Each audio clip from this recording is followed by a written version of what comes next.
আসসালামু আলাইকুম। জুলাই আন্দোলন বা জুলাই আগস্টের আন্দোলন 2024, এই আন্দোলনে সত্যিকার অর্থে কতজন মানুষ মারা গেছে সেই পরিসংখ্যান কি আসলে বাংলাদেশের সেই আওয়ামী লীগ বিরোধী তীব্র আওয়ামী লীগ বিদ্বেষী যে ইউনূস সরকার তারাও তৈরি করতে পেরেছে? এই যে রাজনীতির মাঠে 1400 হত্যা হয়েছে, 1400 শেখ হাসিনা মেরে ফেলেছে, এই যে একটা বয়ান তোলা হয়, সত্যিকার অর্থে এটা এস্টাবলিশ করার মতো কোনো পরিসংখ্যান বাংলাদেশের সরকার দিতে পেরেছে? বাংলাদেশের সরকারই যেটা করতে পারেনি সেটা হাজার মাইল দূর থেকে ভলকার ট্যুর জাতিসংঘে তিনি এসে করে গেছেন। কোথায় যেন একটু খটকা লাগে না?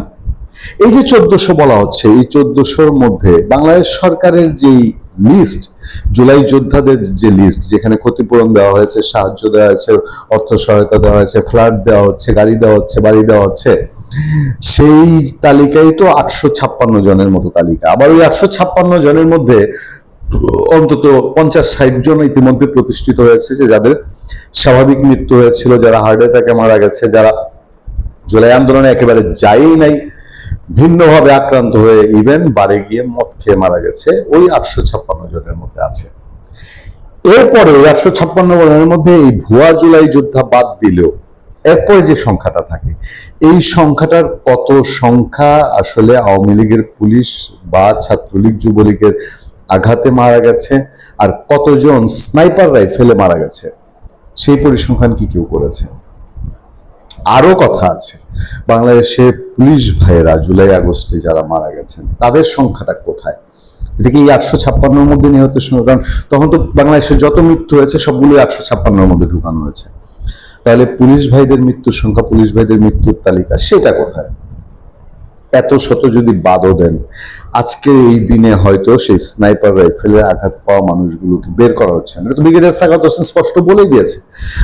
আরো বিভিন্ন জায়গাতে হচ্ছে। এটা কি ভবিষ্যতে কোনোদিন বের হবে না যে ওই তথাকথিত 856-র ভিতরে কতজন স্নাইপার রাইফেলের আঘাতে মারা গিয়েছে? তাহলে এই যদি হয় পরিস্থিতি, শেখ হাসিনার দিক থেকে এখন যেসব স্টেপ নেওয়া হচ্ছে, তারা আন্তর্জাতিক অপরাধ ট্রাইব্যুনালে তারা আইনজীবীরা চিঠি দিয়েছে, তারপর জাতিসংঘের কাছে চিঠি দিয়েছে, এইবার পুনরায় জাতিসংঘের কাছে আবার চিঠি দিয়ে তারা বলছে যে জুলাই আন্দোলন নিহতের সংখ্যা নিয়ে জাতিসংঘের প্রতিবেদন চ্যালেঞ্জ। শেখ হাসিনার আইনজীবী জাতিসংঘের দেওয়া প্রতিবেদনে পরিসংখ্যানগত ভুল রয়েছে বলে চিঠিতে দাবি করা হয়েছে।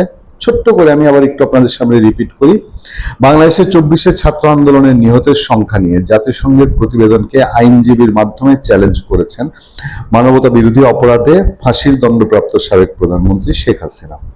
ভারতের সংবাদ মাধ্যম এনডিটিভি শুক্রবার লিখেছে, শেখ হাসিনাকে আইনি পরামর্শদাতা লন্ডনের ডাউট স্ট্রিট চেম্বার্সের স্টিভেন পাওয়েলস কেসি বৃহস্পতিবার জাতিসংঘের মানবাধিকার বিষয়ক হাই কমিশনার ফলকার ট্যুরকে একটি চিঠি দিয়েছেন।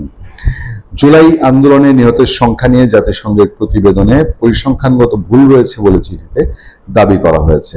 গত বছরের ফেব্রুয়ারিতে প্রকাশিত জাতিসংঘের ওই প্রতিবেদনটি প্রকাশ্যে প্রত্যাহারেরও দাবি তোলা হয়েছে সেই চিঠিতে। মুক্তিযুদ্ধ বিষয়ক মন্ত্রণালয়ে প্রকাশিত সর্বশেষ গ্যাজেট অনুযায়ী 2024 সালের জুলাই আগস্টের অভ্যুত্থানে নিহতের সংখ্যা 836 জন। আমি 856 বলছিলাম আগে ভুল করে, পরে আরো কয়েকজনের নাম সংযোজন বিয়োজন করা হয়েছে। তবে গত বছর ফেব্রুয়ারিতে human rights violations and abuses related to the protest of July and August 2024 in Bangladesh শীর্ষক জাতিসংঘের মানবাধিকার বিষয়ক হাই কমিশনের তদন্ত প্রতিবেদনে সহিংসতায় 1400 জনের মতো নিহত হওয়ার কথা বলা হয়েছে। 2024 সালে আগস্টে প্রবল ছাত্র বিক্ষোভের মুখে পতন ঘটে শেখ হাসিনা নেতৃত্বাধীন আওয়ামী লীগ সরকার। এর মধ্যেই জুলাই আন্দোলনের মানবতা বিরোধী অপরাধের মামলায় তাকে শাস্তি দেওয়া হয়েছে।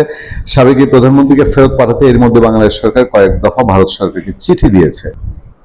মোদ্দা কথা হচ্ছে, এনডিটিভির খবরে বলা হয়, তাদের হাতে আসা ওই চিঠিতে পাওয়েলস কেসি লিখেছেন, অন্তর্বর্তীকালীন সরকারের নিজস্ব অফিসিয়াল রেকর্ডের উপর ভিত্তি করে এটি এখন স্পষ্ট হয়ে উঠেছে যে ফ্যাক্ট ফাইন্ডিং রিপোর্টের 1400 জন আন্দোলনকারী নিহত হওয়ার সিদ্ধান্তটি ভুল ছিল।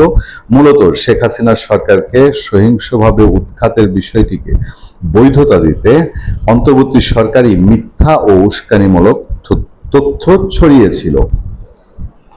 আরো ইন্টারেস্টিং হলো, পার্লস দাবি করেন মোহাম্মদ ইউনূস নিজেই স্বীকার করেছেন যে শেখ হাসিনাকে ক্ষমতাচ্যুত করার আন্দোলনটি ছিল সুপরিকল্পিত এবং সুশৃঙ্খল অভিযান। চিঠিতে ওএসসিএইচআর এর কাছে অনুরোধ করা হয় যাতে 1400 জন আন্দোলনকারী নিহত হওয়ার ভুল সংখ্যাটির বিষয়ে প্রতিবেদনটি প্রকাশ্যে প্রত্যাহার ও সংশোধনী জারি করা হয়।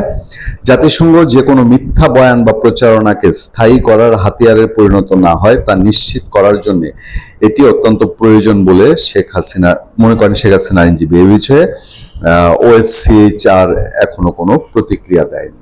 তবে যেহেতু জাতিসংঘের মানবাধিকার বিষয়ক সংস্থা, খুব স্বাভাবিকভাবে এটার প্রতিক্রিয়া আশা করা যায়। আর না হলে সাধারণের মধ্যে যে ধারণা আছে যে ওই যে জাতিসংঘের মহাসচিব অ্যান্টনিও গুতেরেস, তার সাথে ইউনূসের একটা ব্যক্তিগত সম্পর্ক আছে এবং সেই সম্পর্ক দিয়ে প্রভাবিত হয়ে ভলকার তুর্ক সেও কি ইচ্ছা করেই এই আন্দোলনকে ঘরে বসে, এবং বাংলাদেশে যখন তারা তদন্ত করেছে তখন এক পেশে একটা অংশের সঙ্গে কথা বলেছে।